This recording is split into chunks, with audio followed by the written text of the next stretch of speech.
Cool. Well, thanks everybody for joining.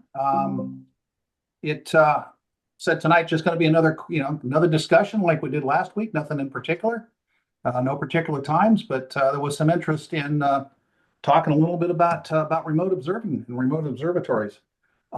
So just a quick agenda. Not going to get real crazy. There's a couple of new things. There's something from I got tagged with um, new news from NASA. And then after that, we can talk about imaging setup at Starfront. If you haven't seen the latest from JWST, it actually photographed auroras on Neptune. In the past, they've used Hubble to try to see it, but apparently the near infrared spectrograph on the web does a really good job about picking up the aurora activity on Neptune. Quite the big deal. Like I said, every once in a while I get flagged from NASA for fun little things like this. Oops, go away. The big thing is that it's you can actually see the trihydrogen elements, which you can see in the which created the auroras in the web. Man, I don't know why that's flipping back on me. Anyway, so that's kind of the stuff. If you need more information, you can take a look at this. I'll throw this into the chat window if you want to get more information on the fun stuff. There's also quite a bit of stuff on that website on JWST and some of the accomplishments and stuff. So, hey Wes, what you got for us? All right. My pictures seem to have disappeared, but that's about par for the course. Okay, so there you go. You got share. You can share all you like. Okay, so I volunteered to put together sort of a chronicle of my experiences setting up remote imaging at a place called Starfront, which is located near Rockwood, Texas. It's supposedly near the geographic center of Texas, and it's certainly deep in the heart of Texas. It's a pretty desolate looking place. Lots of rocks and rattlesnakes. But why would I consider doing this? Well, it's sort of like a perfect storm of life circumstances. We moved here in 2019, and then COVID hit, and along about the same time, my wife developed some problems where she couldn't really drive, and so I was taking care of her. And I had a Jeep, with big wheels and lift and everything, and it got like 11 miles to the gallon. So I couldn't afford to drive it anymore. And then later on this past fall, I got diagnosed with some health problems of my own. So I can't really leave the house very much. I was trying to image off my back deck. I live on the coast in Sunset Cliffs. And on a typical night, I might actually get my polar alignment done before the marine layer moved in, but not often. And I would only get about maybe 1 or 2 hours a night. I think all of last year, I maybe had 2 nights where I could image the entire night, the entire dark time. So I have this equipment, and I really like doing the imaging, and I couldn't use it basically. So I convinced my wife by using a cost-benefit analysis. It actually made more sense to put this stuff in a remote observatory where I could use it, at least 2/3 of the time. And that's what they advertise at Starfront. I think they advertise 220 clear nights a year. So I decided to do that. I was looking around for a place, and most places are pretty expensive. They're way out of my price range, way out of my retirement. And I had heard of Starfront, and I looked at it, and I kind of shook my head. I was wondering, do these guys really know what they're doing? But then I watched a review by a fellow named Nico Carver, and he's got a nice YouTube channel called Nebula Photos. And you might find some of the stuff there pretty basic, but seeing as I only started a couple years ago, I didn't find it basic at all. And I was impressed by his sort of even-handedness in the reviews that he was doing. And he took his own rig down to Starfront and had it set up there and has been using it. So I decided, okay, I'll take the plunge, because the price was certainly right. I was going to pay basically $200 a month for a pier that held an 8-inch RC scope. And comparing that with like Deep Sky West or some of the other places, it's 25% of the cost. And I'll get into the sort of cons as I go along, but initially the price was right, and there was a review by somebody I trusted. So I decided to take the plunge. So I sort of had the usual set of questions, plus this was something I'd never done before. So I had no idea really what to expect. What if you have a sort of ordinary problem that you could fix yourself if you were there to just go outside and fiddle with the scope? But now I'm 1,100 miles away. What do I do? And then I was concerned about things like, well, how good is their security? How good is their weatherproofing? Can I get insurance that'll cover the cost of my equipment against damages there? What is the technical aptitude of the people on the staff? And I sort of plunged into this without really knowing the answers to a lot of these things, although I did find an insurance agent a couple of towns over who was willing to, write a policy just for equipment at Starfront. My initial interactions with the technical crew were, really pretty promising.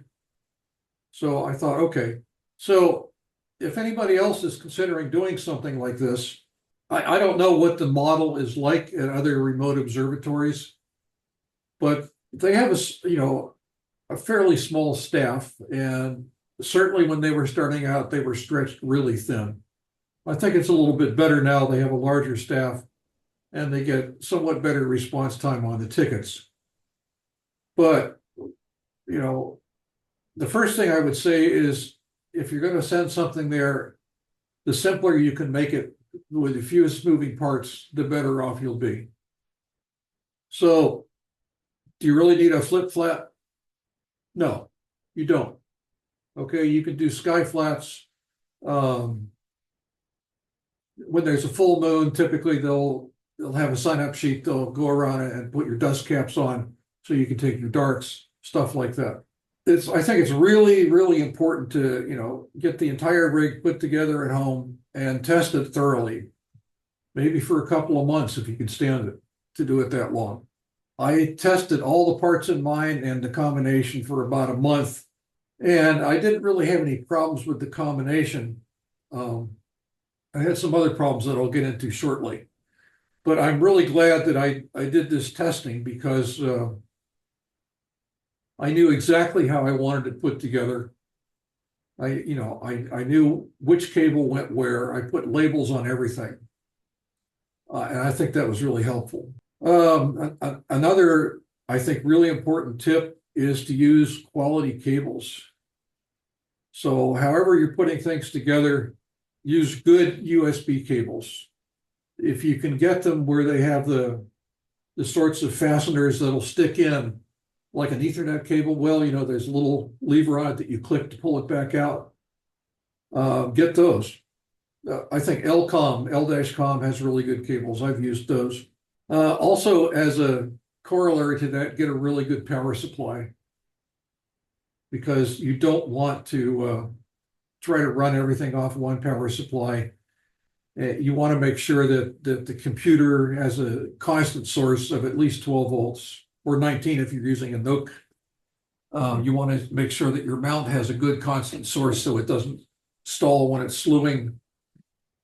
The other stuff like the camera and the guide and the focuser, I think it's okay to run those off a a power hub, like a Pegasus universal power box. That's what I do with mine. I've had lots of problems in the past where things just sort of quit on me mysteriously. And I figured out eventually that, well, for instance, if the computer just stopped and rebooted, it wasn't getting constant voltage at the right level.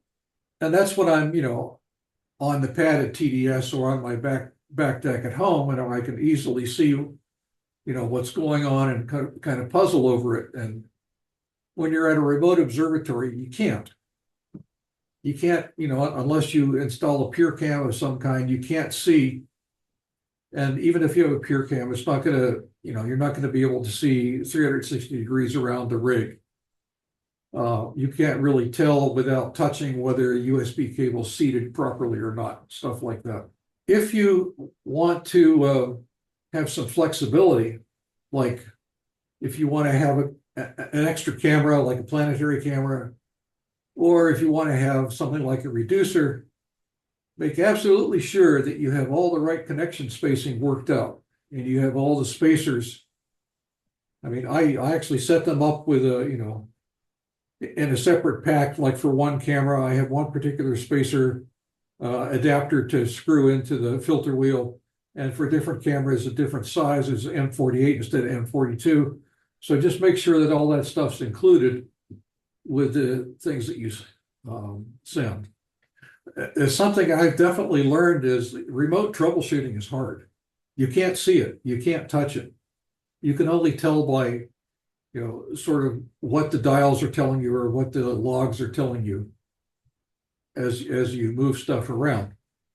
So my advice would be, if you have any problems with your rig when you're running it at home, try and fix them without looking at it or without touching it. It's a good experience.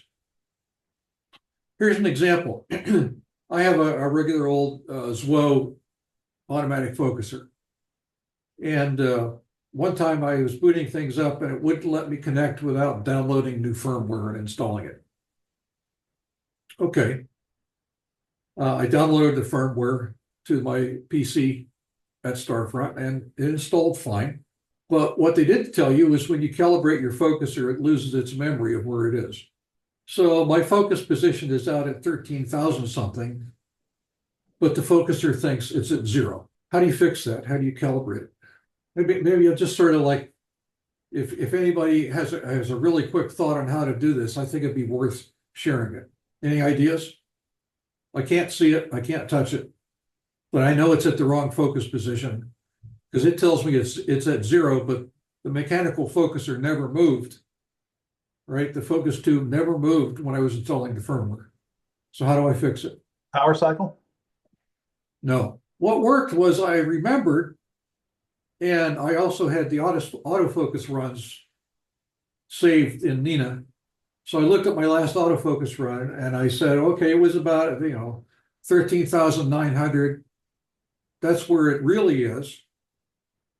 So I reversed the direction on the focuser and I slewed to 13,900, which brought it inward to just about 0. And then I said, set 0. And I was fine. So I'm embarrassed to say how long it took me to think of that. That's what's known as a learning curve. Yeah, well, experience is a hard teacher, right? Gives the test first and the lesson afterwards. I've had some other problems that I've been able to diagnose and fix. Most recently was I have a second rig there now, and I have an astrophysics mount, and it got lost. So I had to figure out how to dig through, the forums and the mailing list on astrophysics and find out how to reset a Mach 2. And fortunately, it worked. But I mean, this is the sort of experience that you have. Like at home, I'd be lucky if I even got that far before it got too cloudy to do anything. But there, the thing is set up, it's on a pier, it's already polar aligned. All I have to do to start something off is run a focus routine, and then run a sequence until something goes wrong, and then I have to troubleshoot it. But that's half the fun. I won't say that this is a painless thing to do. It has a unique set of problems, but the problems that you face are kind of a subset of what you face with, hauling your stuff out to TDS or putting it on your back porch. Okay, my nice photos are really not showing up, so I'm going to see if I can find them. But I had a couple of pictures here of the rig that I put together, and I took pictures of it from various different angles on my back porch, and I had all the labels on the cables and on the parts and everything. So when you're ready to ship, I think it's a really good idea to label everything, label all the cables. I included printed instructions with the same pictures as I have up on the slide here. I included packing lists. So everything's hunky-dory, everything's great. Sent it off to FedEx. I sent 6 boxes and 5 arrived. Okay, this is something that I can't fix from my home. So one of the boxes got lost somewhere between Brownwood and Dallas, and they couldn't find it for about 10 days. About to the point where FedEx was going to pay me the insurance claim, because I insured all this stuff for basically a replacement value for precisely this reason. And, it wasn't something trivial that they lost. They lost the focuser. I had a nice Moonlight focuser, and they lost it. So, my rig's completely useless without any kind of focuser. So that's something that hopefully wouldn't happen to you, but you should be prepared that it might. The staff is really, really good, and they're really fast at doing the easy things. So if you need a polar alignment done, if you need your mount to be manually rehomed, if you need you have one filter in a filter drawer on our RASA, that's fast. Usually the same night they'll get to it. I had a kind of somewhat different problem, and I really need to show you this picture so you'll understand it. But when I got there, my OTA, which was a Ritchie Kishin 8-inch, it's a GSO rebrand, and it was out of collimation pretty badly. This had happened to me once before, and I tried to do it myself. I gave up, and I took it up to Orange County Telescope, and they did it. They did a good job too, but they're notoriously hard to collimate. And this is only two different aperture sizes on one particular brand of one particular style of telescope. The focusing tube is attached directly to the support that holds the primary mirror. So when you move the primary mirror around to do some of the collimation, you also move the focusing tube. Okay, and this is have you tearing out your hair. So the solution is to get a tip tilt adapter and put it in between the back flange of the OTA and the focusing tube. And I finally convinced them to do that and to use it. And even though my stuff arrived there in August, it was late November before I got first light, largely because of this problem. And they didn't know how to do it for this particular kind of telescope. They didn't know how to collimate a Ritchie Kishin. They do now, thanks to me, and they didn't charge me for the time. But, I lost a month or so of peer time just because of that. Well, it is what it is. They got it fixed, and now I'm really happy with the performance I'm getting. Okay, I really need to show you some pictures. So a couple of questions while you're thinking about it there, Wes. I've noticed I'm familiar with Starfront because the Jim Collins, who makes various different products like Sky Alert and motor control systems and stuff. Right. He's been contracted to build all of the motor assemblies for all of the buildings. And from what Jim mentions, they've got 8. Do they have 8 observatories right now? Something like that? 8 roll-off roof observatories? That's right. And apparently they're going to have, they've got 40 acres out there. So how, it's, my understanding is that they could go as big as they want to. Typically, how many piers? Do you know how many piers there are in each one of those observatories? Well, that's kind of a tricky question because they have 4 different sizes at last count. One was a actually they have 5 because they have a little shelf that they put on the north wall where they're installing sea stars. Okay, so you can run a sea star there for about $99. They have mini piers, which is sort of like an AM3 and a short refractor. They have light, they so-called light piers, which is what I was running for my first rig. Then they have sort of standard, which you can run, a plane wave on if you really want to.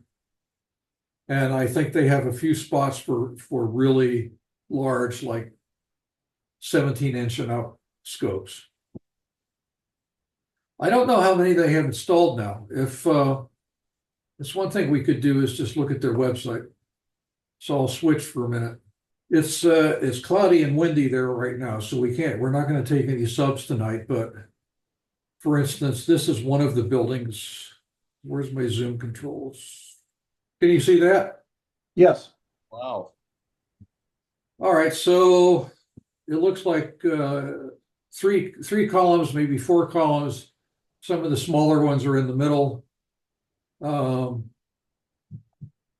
Yeah, I guess they're doing some work in building 3. So they have this on. You can see that there's a fairly large scope right up in the front here. So that would be up against the north wall. They arranged them sort of the smaller ones towards the south and the larger ones towards the north, so that when you have the thing turned around for shooting, you're not looking at somebody else's scope. Nobody's complained about it not being able to see. So I think that's probably working out for them really well. Right now they have 8 buildings. There's nothing in building 8 right now, but they've broken ground on the next 3. So they definitely have expansion plans. This is what I do every night as I come here and look. You see where my cursor is? Starfront's right around there. So if you see all those clouds, and then over here you can see some pretty serious rain moving across. It's not a good night for imaging. So let me go back to the presentation. So just kind of sideline here is the operational software you're using for control and imaging. Do they provide a boltwood file for weather usage so you know when to stop your Right. jing and when Yeah, so there's an open source observing conditions plugin or safety conditions plugin for Nina, and they put a file on a network share. It's supposed to get updated within 5 minutes of the roof opening or closing. So you read that file every so often and decide whether or not it's safe to image. So yeah, I was just talking about that. The roll-off roofs are automated. They have weather systems installed. They also have people on site monitoring it manually. For instance, if they, the winds might be less than the threshold for closing the roof, but there might be a lot of blowing dust around. So if they see that, then they'll just close the roof manually. Any of these conditions will trigger a write to the roof status file. And if you're running a sequence, then you should be checking this roof status file periodically and stopping your sequence or pausing your sequence if the roof's closed. So like I said, the text files are kept reasonably synchronized within plus or minus 5 minutes. There are software safety monitors. I know what they use in Nina. I don't know what they use in other software suites. The other really popular software that's in use is the ASI Air. For a lot of the smaller rigs are running that. And they must have a way of connecting to the file share to read that safety monitor. Okay, so your baby is out there all alone with, 300 or 400 other rigs. How do you assuage your parental anxiety? Basically, the bottom line is nobody talks to the staff. It's very rare to have any kind of communication directly with staff. And I can, from the operational business point of view, I can understand why. They probably only have 3 people on site at any given time to respond to incidents. You can't tie somebody up with a phone call, chat messaging for any extended period of time, because it's really sort of unfair. Somebody else might have a serious problem, like they're crashing into their pier, okay, and they have to attend to that. Nonetheless, I must say it's very frustrating. Over the course of, I used to be a very impatient person, and over the course of maturing, I developed some degree of patience, but it was sorely tried, especially during the collimation problems that I was having. Because they try something and I'd have to wait until dark to check it out. I'd take an image. My stars would look like jellyfish. So, I'd send it back to them on their Discord chat server. And then they'd look at it and they'd try something else the next night or the next day. Things are somewhat better now. At least they're more organized. You talk to them, you want to reserve a pier, you do that over the web. If you're sending stuff to them, you should email them, telling them tracking numbers and the like. And they now have a ticket system that they've installed, a web-based ticket system. Very much like a software ticket system for those of you that used to be in software. The good part is that, you can file your ticket, you can see if anybody's responded to it, you can see any comments. The bad part is it's just like any other ticket system, you can't really get a direct line of communication. The one time I did get a direct line of communication was during a collimation process where I was trying to figure something out, and the guy just happened to be there in the building working on it. So we were talking over the Discord server for maybe 10 minutes. So that's kind of the downside. I have no idea what it's like at any of the other commercial observatories. Maybe somebody else could chime in. For some place like Sierra Remote, they charge enough money, I would think you'd have a little bit more direct communication. They have what's called a Discord server. Does anybody not know what this Discord is? Yeah, I use Discord for talking. I just ordered a Pi Finder and I'm having some trouble putting it together, and they have a Discord thing that they use. It's super helpful because everyone there is you can just put stuff in there and everyone there is familiar with the software and the hardware, and then they can offer help. Yeah. Yeah.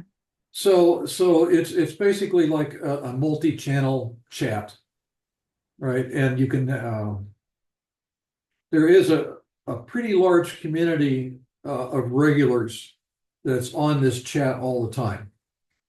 So you can post a problem and you'll at least get some interest, if not an actual answer, pretty quickly.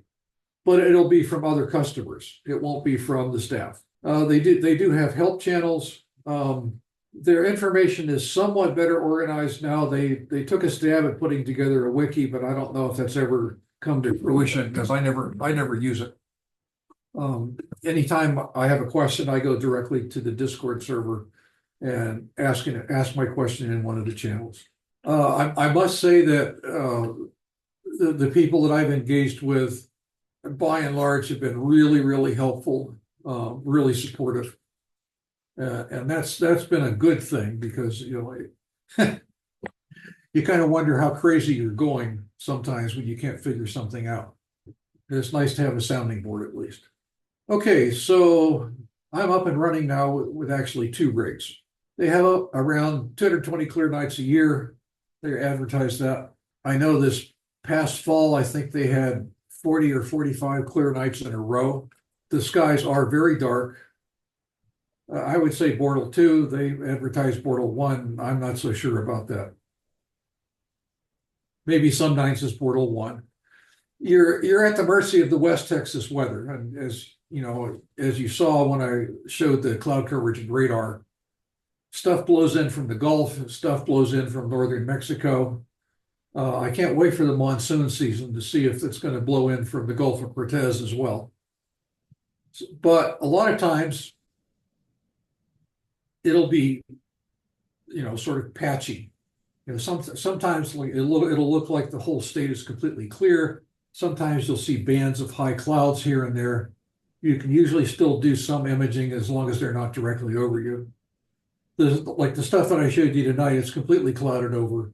Can't do anything. The really big thing for me is I don't have to, wheel my rig outside and set it up and try to polar align it before I can even do anything. Okay. Or I don't have to drive out to Tierra del Sol, and even assembling the rig takes me a lot of time, because I fumble around. If there's a mistake to be made, I'll make it. So I generally waste a lot of time just getting set up. So it's such a blessing for me to be able to just say, okay, all I need to do is focus, and then I can concentrate on what I want to shoot. Also, the seeing is generally pretty good there, modulo Texas weather and dust storms. So my autofocusing works really, really well there. I can compute focus offsets easily. It doesn't take very long at all. Autofocus almost always locks in right away. If it doesn't, it's usually an indication of high clouds. And that is such a pleasure because, like I said, I live over on the coast, and, I can look out an hour before sunset, and it may have been clear all day till I can actually see the horizon where the sky meets the ocean. And at sunset, I'll see a little bit of a smudge along that horizon. And I know that I'm screwed, because by the time Polaris is visible, that smudge is the marine layer, and it will have moved in over my head.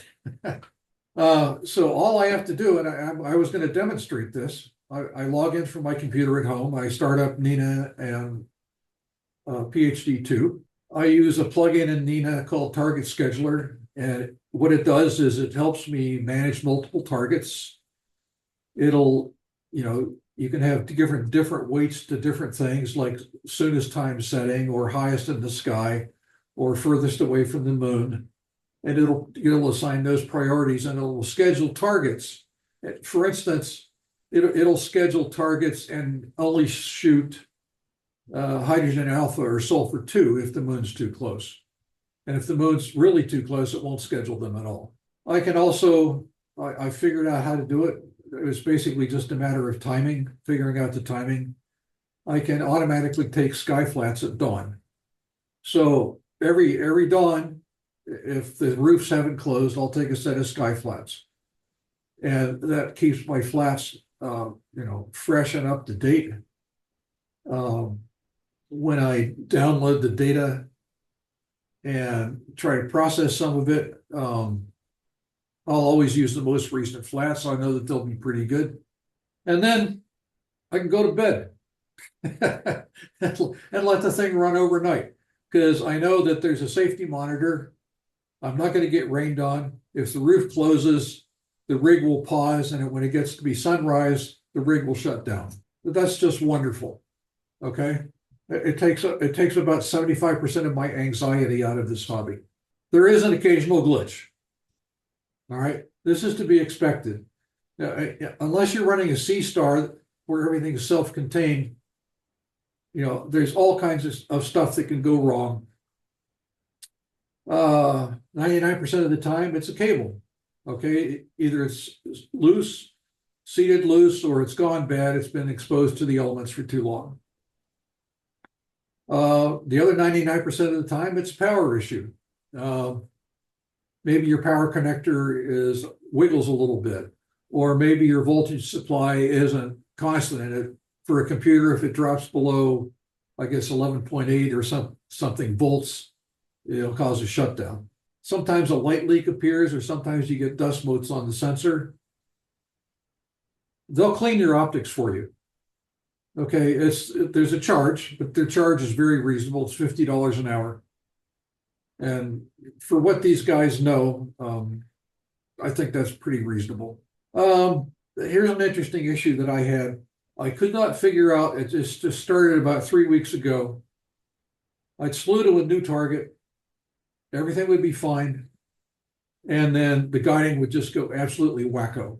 Either the deck or the RA would oscillate back and forth between, plus 25 and minus 25, trying to make all these screwy corrections that were not right. And I could not figure out what was going on. And I had to experiment quite a long time with adjusting parameters on the mount itself and adjusting parameters in PhD2 until I got it to a point where it didn't happen anymore. But this was, a very iterative problem solving process. Same thing could happen at home, right? And you might think, well, okay, maybe it's just a bad cable or something and I can reseat it. Except that if I stopped the sequence and calibrated PhD2 and then started the sequence again, it would run just fine, just beautifully. Get, like half-second RMS error. And I finally figured out that there was, some sort of boundary condition here in the parameters on PhD2 that when I was slewing to a target that was near the meridian and fairly low in the sky, it was tickling it. So once I adjusted my parameters, and this, again, it was just by trial and error, but this is the sort of thing you have to expect. Because nobody's going to solve this for you, right? What do I like? I still get to do problem solving. It's complicated by not being there. The things to try are, look at the cables. Are the cables bad? You can get somebody to reseat the cables pretty promptly. Once you get beyond that, it's sort of you and the software, and they don't deal with the software. I don't have to drag my rig in and out every clear night, which is really, I have a setup on my back deck where I have a rig set up on a dolly, at least when the weather's halfway decent. So I can just roll the dolly up, but I still have to position the dolly and I have to get the thing polar aligned. And I got so tired of doing that, maybe I wouldn't even be able to get it polar aligned before the clouds rolled in. But I got so tired of only getting 1 or 2 hours of imaging a night. I like it so much, I sent a second scope there. I was going to do a demo, but I stop and ask for questions first. Just so I'm curious, a couple things. If you want to set up your own telescope, so basically you've got a rig and you want to go set it up, is there any extra charge for you to do that? If you want to take your own stuff out there, go set it up, make sure it all runs, put it all together, is there an extra charge for that? You want to set it up yourself? Yeah, if you want to. I mean, that's part No, and parcel to it. don't do that. They do not. You say that they will allow you to do that. Yeah. Okay. It's included in the pier reservation. When you reserve a pier, that's the installation charge. So if you put down $199 for a light pier, then that goes towards the installation, the installation fee. But they do it. And I have some issues with that because I worked a long time on cable management to avoid getting cables that would drag and snag on things. And they didn't put my first rig together with the cables the way I wanted it. They didn't put the computer on the top the way I wanted it. And I went around with them a little bit, and one of the more experienced guys, said that he had played with it and slewed through all the possible positions he could think of, and it wasn't going to snag anywhere. So I said, okay. And then I had this issue where I would slew somewhere and the guiding would go crazy. So the first thing I think is maybe there's a snag because, you get this little error message in PhD2 saying, do you have a mechanical problem? Do you have a cable snag somewhere? Or maybe you should redo your calibration. Okay, so the only thing I can control out of those 3 suggestions are redo the calibration. But once I figured out a way to get PhD2 to behave more reasonably on those sort of boundary cases, it's been flawless. I haven't had any snags. My other rig is through the mount cabling. So the computer is mounted on the pier. There's a USB and a power port for accessories that goes through the mount up to the saddle. And then all the cables to the stuff on top comes out of the saddle. So there's no drag, no snag. As far as how quickly do they answer problems? If you're doing a problem and you've got to come in via a service request, how quickly do they get to it? You know, I've had anything from 3 hours to 2 days, depending on the urgency. And really, 3 hours is not bad. Okay, it's not like you have dedicated staff for every rig. You know, you probably have one guy covering 2 buildings at a time, something like that.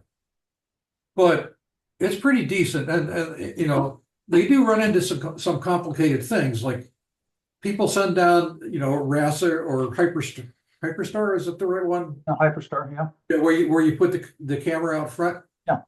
And those things are really nasty to collimate, so that, you know, they have a fair number of those that they have to do. You know, other things, I'm not so sure. I would actually love to read through their ticket backlog to see to see what kind of stuff they're actually dealing with, because, you know, I was in software for 30 years. I'm real familiar with ticketing systems and backlogs, and some of the stuff is just a nightmare. So, you know, I have a certain amount of sympathy for them, because I'm sure from that point of view that they're rather overworked. Wes, this is Jerry. Speaking of the RASA or the Hyperstar, so I have a 9 1/4 Celestron SCT 9 1/4, and what I love about that scope is that I can shoot a long focal length. I can put a focal reducer on it, or I could throw a Hyperstar on it. And I do that, I mean, throughout the season, I will run in one of those modes. So I'm never consistently in the same mode, you know, for a year or 2 straight. So what is that? I mean, does that mean like every time you want it switched, you got to queue up, you got to go through this whole process of having them switch it out? Do they even do that for you? Yeah, you'd have to put a ticket in, and I'm sure as they got more familiar with you, especially if they didn't have to collimate after they put the Hyperstar on, you know, you'd probably get faster and faster responses. I had the same thing. I switched cameras on both of my scopes, and it took some time to do that, but one of them was because they simply didn't have the right adapter there. So I had to, you know, buy an adapter from Agena and have it mailed there, shipped there. And that took a few days. But the other one, you know, they switched cameras for me. It was, in fact, I bought secondhand an ASPC SWO camera with a SWO filter wheel. And the reason I bought it is because he had Astrodon filters in the filter wheel. And so I bought that whole thing, and they were able to, you know, once everything got squared away, you know, payment cleared between the two of us and stuff like that. It was pretty immediate to get that switched out. But that's a no-brainer, right? If you don't even have to change the thread size, and all you have to do is screw something on, that's for free, right? And it's fast. If you want to switch off like every other night to your Hyperstar and every other night to the long focal length, I'm not sure if they would charge you for the labor or not. I really don't know. I haven't seen in the Discord chats, I haven't seen anybody that's actually doing that. It's usually one or the other. As far as guaranteed backup power, things like that, do they give you a guarantee of how much power they're going to have available and what their uptime is?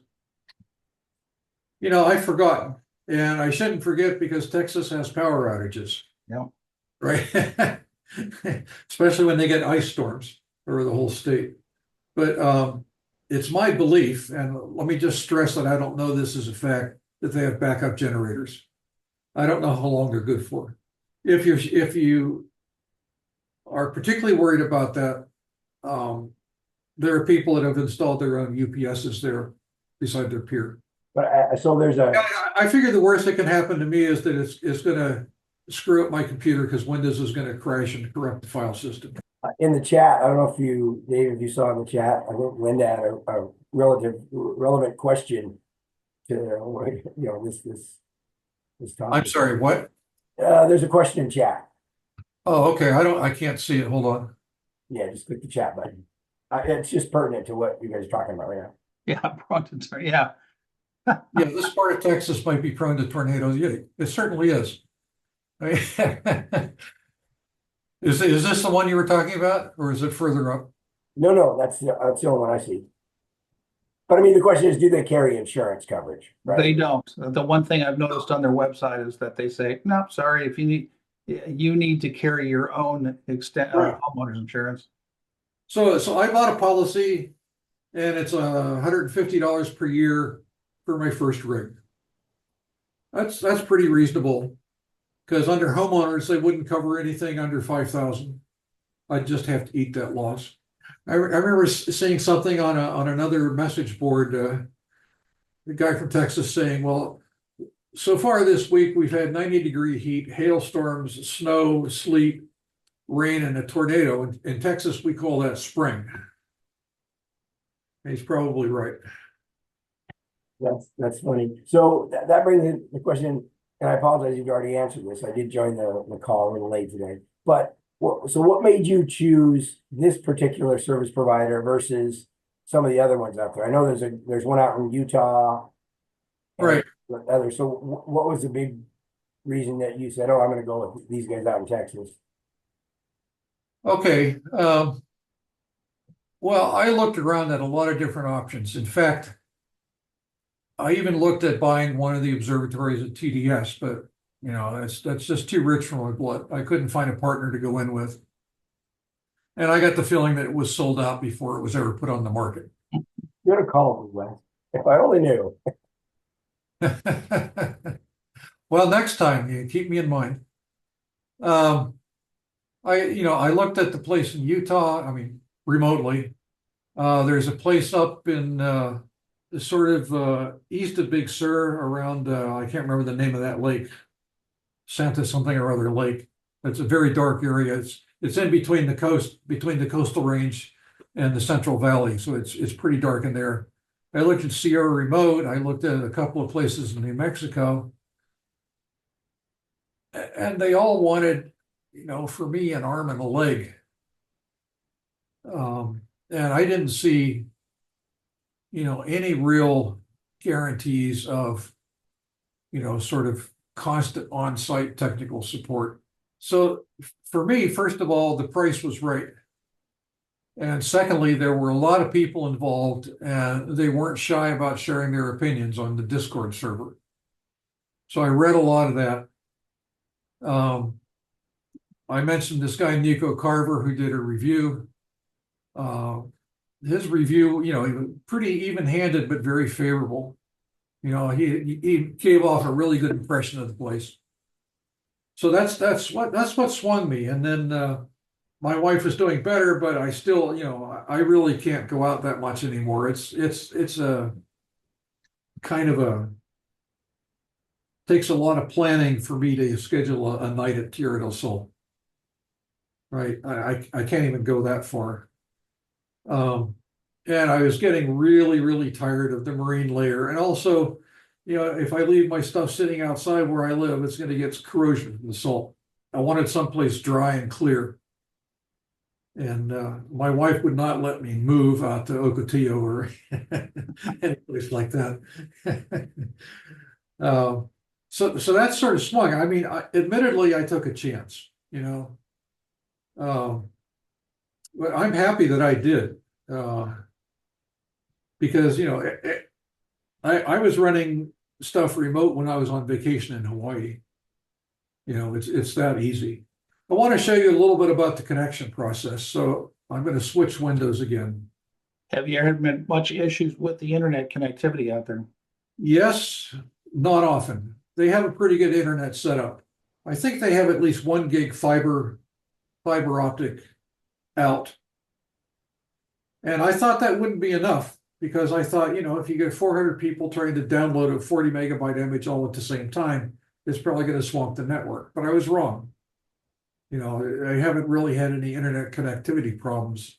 What I will say is that the stuff that you use, you can use Microsoft Remote Desktop, you can use Chrome Remote Desktop, you can use AnyDesk. I use a free software called RustDesk, but they all depend upon having some sort of virtual private network, or at least the part of it that lets you do peer-to-peer underneath. So I installed a software called Zero Tier, and it runs on my power switch, it runs on my computer, it runs on my computer at home. So I can log into any of those things from wherever I am, just as long as I can get to the internet. And the internet's been pretty good. Sometimes Zero Tier will have problems. They do provide an open VPN. You can set up one of your computers to use the open VPN. And that's fine. And actually, it's a good idea to have lots of different ways to connect, because if one doesn't work, usually another one will. So let me share a RustDesk window. Oh, wait, here's my imaging train. You got to look at this. This is my first rig installed at Starfront. Can you see that? So I actually have several different views of it. And this is my second rig, also installed at Starfront. This doesn't give you as good of an idea, but you can sort of see the spacing in between the piers. Is there a bonus, if you will, for you pay extra to be out in the middle of the building as opposed to get stuck on the side of the building? Not that I'm aware of. Okay. I mean, people have talked about cases of beer or, different brands of whiskey as bribes, but I don't think it's actually happened. Okay, can you see my Nina window now? Yep. Can you see? Okay. So when I log in, I see something like this. I usually press this button down here to connect all my equipment. Then I'll maybe go and look at the sequencer to make sure that I have the right sequence started. This is the advanced sequencer in Nina, and it's fairly complex. But I'm interested in doing something here where I can bounce back and forth between safe and unsafe imaging conditions. So the main loop kind of has a safe block and an unsafe block. This target scheduler container,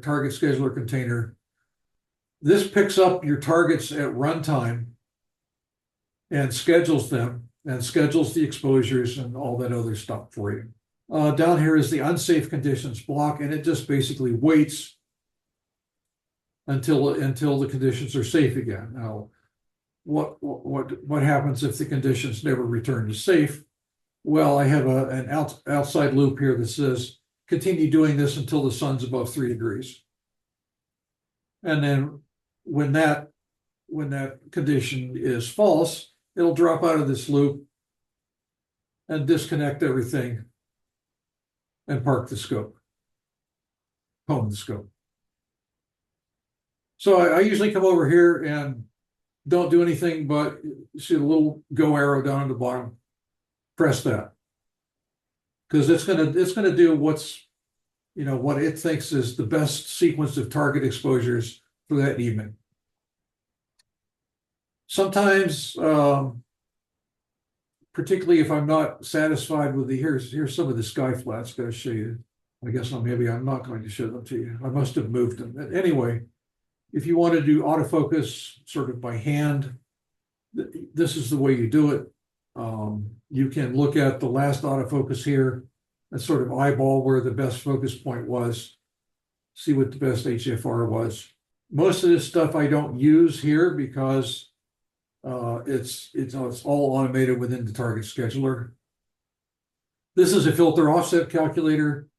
If you have, like say you have a couple hours in between targets, you can stop this scheduler and run this instead.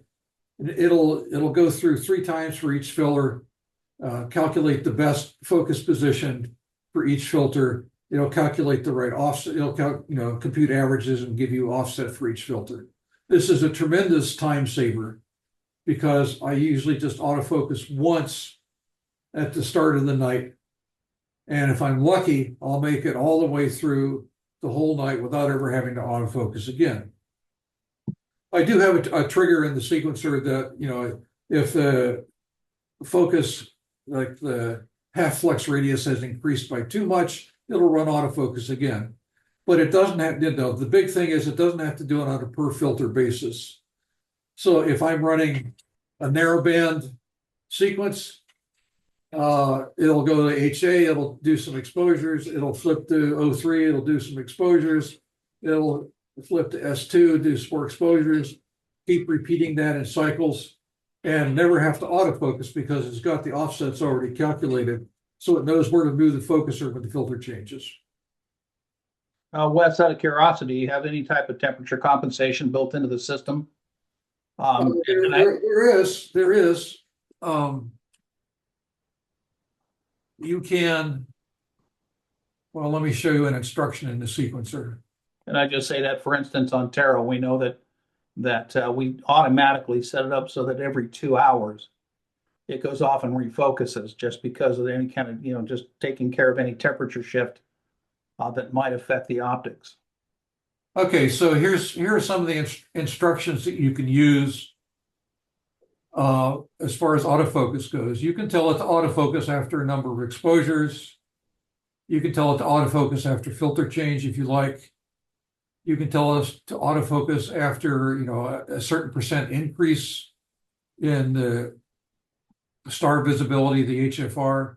You can tell us to autofocus after, a certain temperature change, changed by the given amount in degrees. You can tell us to autofocus after a fixed period of time. And these are all triggers, which means that you drop them in, and after an exposure completes, what Nina does is it checks all its triggers and sees if it needs to do anything. With the exception of the unsafe trigger, which is special, that'll interrupt anything. You can see here some of my triggers. I have set up autofocus after HFR increase. So if I see the HFR going from 2.4 to, I guess, 2.6 or 2.7, it'll trigger an autofocus after that exposure finishes. Okay, does that answer your question? Yeah, I'm just kind of curious how often you do it. I just do it based on HFR increase. I don't have a temperature probe attached to my focuser, nor do I have one attached to my Pegasus. The temperature swings are pretty extreme in Texas.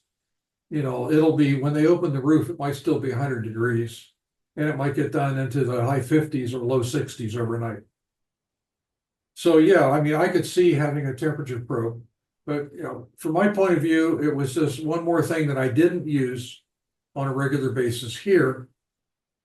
And I figured that if the HFR increased that drastically, at worst, I'd be wasting a couple of exposures. I don't know, is there anything else interesting here? Oh yeah, let me show you the target scheduler plugin. So here's what I have set up for this particular rig. It goes by profile. You can have different profiles in Nina. So this particular profile, I'm running an all-sky model on my Mach 2, and I'm using this camera, the Poseidon M. It's an APS-C size camera. So I just have now, I'm finishing up both the Crab Nebula and the Whirlpool galaxy. And it's very straightforward to add different targets. You can add different projects. The more you put in, the more complicated the scheduling becomes. For instance, here's another profile with a lot of different targets, and I think I have one with even more different targets. Yeah, that's getting kind of ridiculous. So the point being that it's easy to set things up, and then the target scheduler will go through, it'll look at each of these things and say, well, which one should I run? And you can get a preview of that down here. You can say, okay, if I start now, I'll click the little time icon, and I run this profile, what'll it do? Well, it says it'll start the Crab Nebula now and stop at 11:52 Texas time. It's not that long. And then it'll start the Whirlpool at 11:52 and go until astronomical dawn. If I ask you why, that's kind of interesting to say, you know, why did you pick these things? Well, sometimes you'll have this list of targets in here, and some of them just won't be visible yet. Okay. Or you'll see something like this. This basically says, I would have done the Whirlpool, but it's got a slightly lower score based on all the weights than this other one, the Crab Nebula. And then, okay, well, what are the different weights? It'll tell you down here, you know, meridian window priority, percent complete, stuff like that. It's also got an image grader built in, which I find sort of useful. It'll tell me for each image that I take whether or not it was accepted. And there are different criteria, number of stars, HFR, full width half maximum, eccentricity. The one thing I really bugs me about this is that there's no way to tell from the files that you get out when you move the files somewhere else. There's no way to tell which ones got graded as accepted or rejected. You can download a CSV file and compare that, but that's tedious. Nonetheless, I use this to tell me, like, when do I have 100 good L's? When do I have 100 good R's? When do I have 100 good HAs? Okay, and I can figure out the rest in my preprocessing. So I wouldn't necessarily use this for just going out for the night somewhere, but for something that's sort of fire and forget that you can rely on to use night after night, this is great. I mean, I know that you use, I forget who it's by, but at Tarot you use something similar. We use ACP. Okay. ACP was developed quite a long time ago, and it has a scheduler built into it as well. And there's three. ACP is an umbrella software for three other pieces of software. It typically would only be two, so it's Focus Max and typically an imaging software. In the case of Tarot, because the software BISC mount is kind of stupid. In order to have an ASCOM interface, you actually have to have the Sky running as well to act as your ASCOM interface. Any other questions? All right, so let me wrap up. Is this for everyone? No, certainly not.